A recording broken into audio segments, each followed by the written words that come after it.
seems to be a theme in the music here today. Help it going away stuff. Yeah. Well, as many of you know, I'm a contra dancer. I went to St. Croix in February for a whole week of contra dancing. Unfortunately, I haven't been dancing a lot here, as I haven't been able to find a really good contra dance in a reasonable distance from here. Well, I'm excited that Pittsburgh has dance every Friday night. And Friday nights are so much better than Saturdays for dances for ministers. Yay, so when I looked for a house there, I actually looked for a neighborhood halfway between the dance location and the congregation. It's that important. And it's a joy to be going to the settled position after 6 years of interim work. I am ready to put down roots and settle down, and I'm excited about owning a house again, digging in the dirt and gardening and all that kind of stuff. Yet, I do love interim ministry. I love the work. I love accompanying a congregation for a short time on its journey, shaking things up a little bit. So there are no assumptions about what professional ministry can look like. So that in theory you're ready for whatever might come next in the form of a professional minister. I like looking at the systems of the congregation and the issues and helping a congregation to maximize its potential to become as healthy as possible for a new settled ministry to begin. Many of you have asked how I can do interim work, always being temporary, moving on every 2 years. The moving itself, such a hassle. Everyone agrees on that. I admit, I have felt like a nomad with no real home. I've said before that home is where the stuff is. There has been nothing really to tie me down except a heck of a lot of stuff. And that stuff that I'm getting ready to move once again. But there is a gift to this nomadic lifestyle as well. Joy is intensified by an awareness that it won't last. Joy is intensified by an awareness that it won't last. And of course, nothing lasts. We're mortal beings in a universe whose nature is change. We yearn for stability, for predictability. The loss that accompanies change can be painful. It pains me to leave you, whom I've come to love.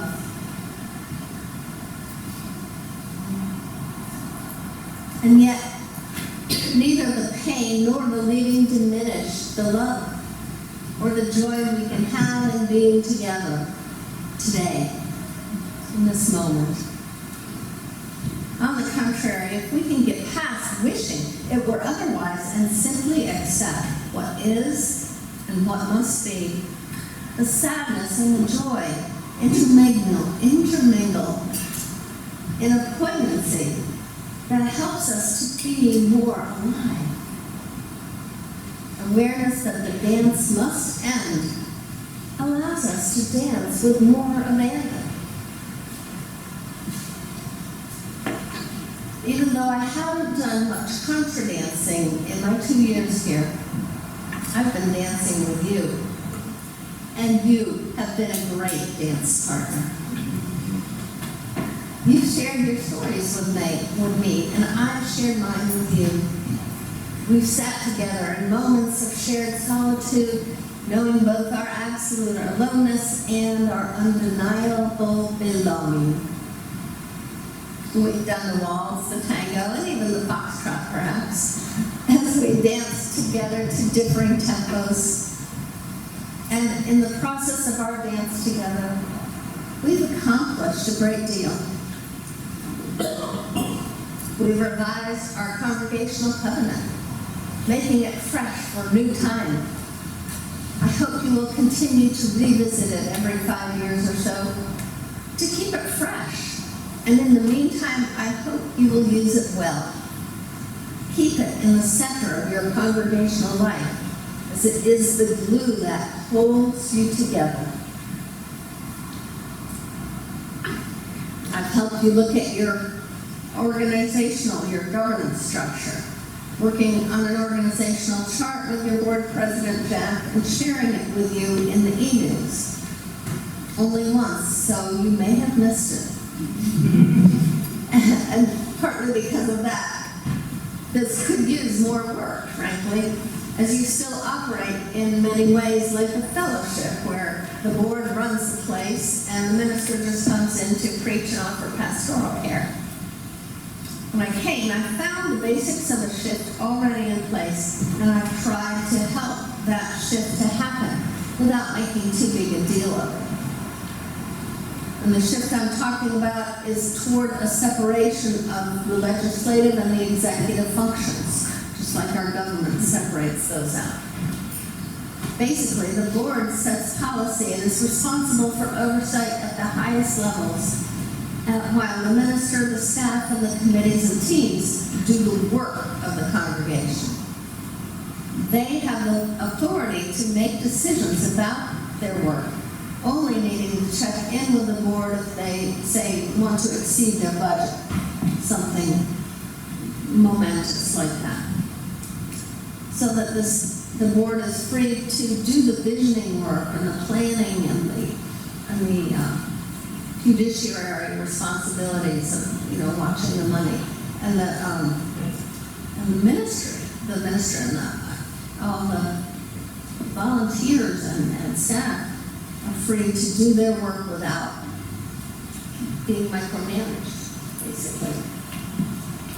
And the staff and the committees report to the minister, who keeps the board up to date through monthly reports, and also keeps them up to date on what the board's doing. And the liaison becomes the minister, not each member of the board. So anyway, I hope you will continue to work toward this organizational structure, as I believe it's a more efficient and effective way to organize congregational life. In my time here, there's been a growing sense of community with our fellow Unitarian Universalists in Westchester County. I've met monthly with the other 4 ministers, and in each of my 2 years, we put on a common worship service in the spring. The attempts to coordinate a common justice event have been a little less successful, but don't give up. Keep trying, that's what we're doing. The structure of our denomination is flat. It's called congregational polity, which means that all the authority rests at the level of the individual congregations. There's no hierarchy. That means we learn from each other, our neighboring congregations. We support each other and help each other. With 5 congregations in such close proximity, it makes sense to work together to achieve things you cannot achieve alone, even if that's just achieving a sense of a larger, more powerful faith community. You're not on your own here. There's Unitarian Universalists all around you that you can work with and grow with and learn from. Take advantage of that asset, that resource, that gift. And also in my time here, we've been connected in various ways to the local religious institutions. I've met regularly with the clergy from the Croton Houses of Worship, as they're called, and we planned an event each year for Martin Luther King weekend. Unfortunately, this year the event was canceled for weather, but it would have been even better than the previous year, particularly because our Eddie Freed was to be the keynote speaker. Where is Eddie? Here. Yeah. And while I've been involved with the clergy, member Terry Lucan has been leading the Croton Lay Interfaith Council, a relatively new organization that helps the lay members of the congregations to do good work together. Others have been involved too, I know, but she's been president or whatever your title is, right?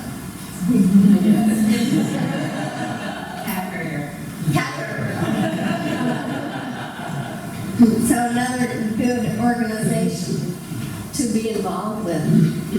And Sandra Treadwell has been ably representing our congregation at the monthly meetings of the Peekskill Area Pastors Association, also known as PAPA. And she's been keeping us informed of events and trying to help us be involved in that ministry. I've been impressed with how much justice work this congregation does. You really make a difference for good in the world. You really do. I'm sure Ginny Stillman and the handful of people who regularly show up for social justice meetings probably get discouraged now and then, but really, you do an awful lot. An awful lot. And the entire congregation is involved in a way I've rarely seen other congregations. The Souls for Souls, Midnight Run, monthly lunches, so much more. It's hard to get going on the list because you're bound to forget stuff, and there's just so much. I'm not even going to try. And we've had some excellent and well-attended educational offerings about race and about transgender issues. Good stuff. It has been a delight to lead worship here, in particular with your outstanding worship associates. I offered a training for those interested in leading services, and you've had some quality lay-led services. I expect that to increase both the quality and the number of lay-led services.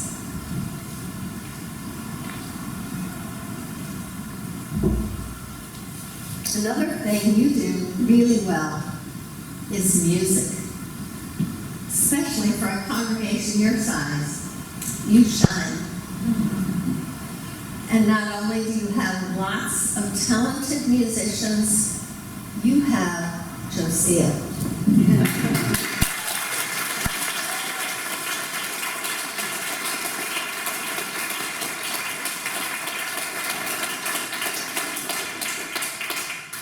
She directs the choir, which of course includes choosing music and rehearsing, and she works with individuals and small groups to prepare music for Sundays when the choir doesn't sing.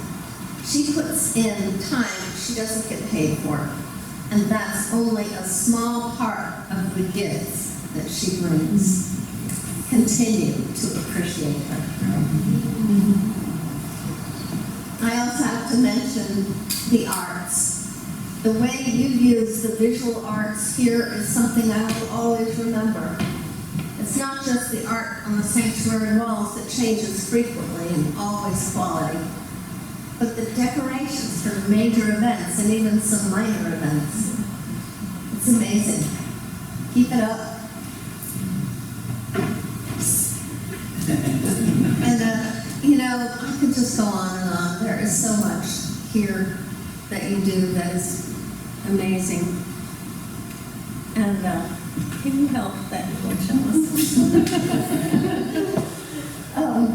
So much. And like I said, once I start doing lists, something's bound to get left out. But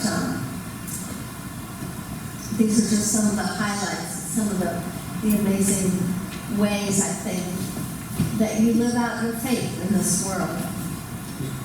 And I'm impressed, and I will remember, take with me, and use as examples in my new congregation, just as I have brought examples to you of things I've seen in other congregations.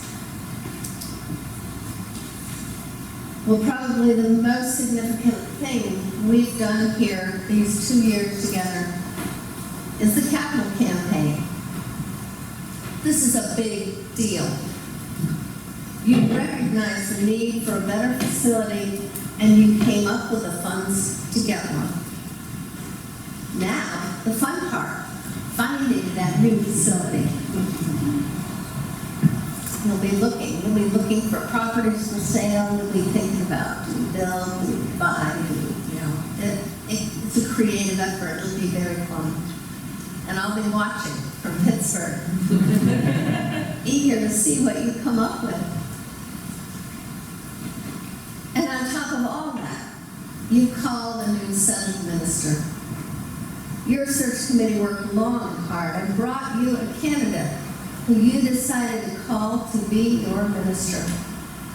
She seems to me to be the perfect minister for you for this next phase of your journey.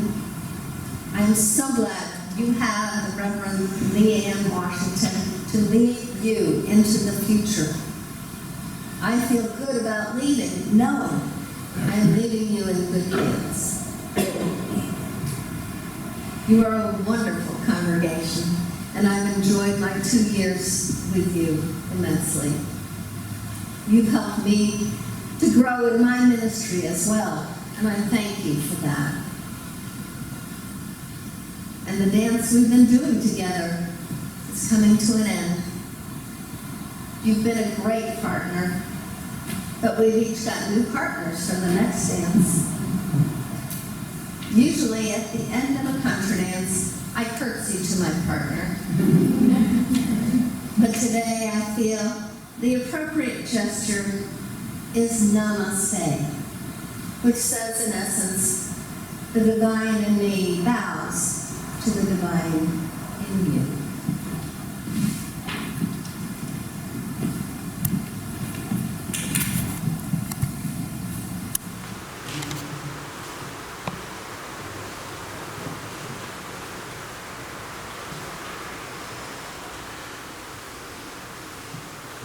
Stay.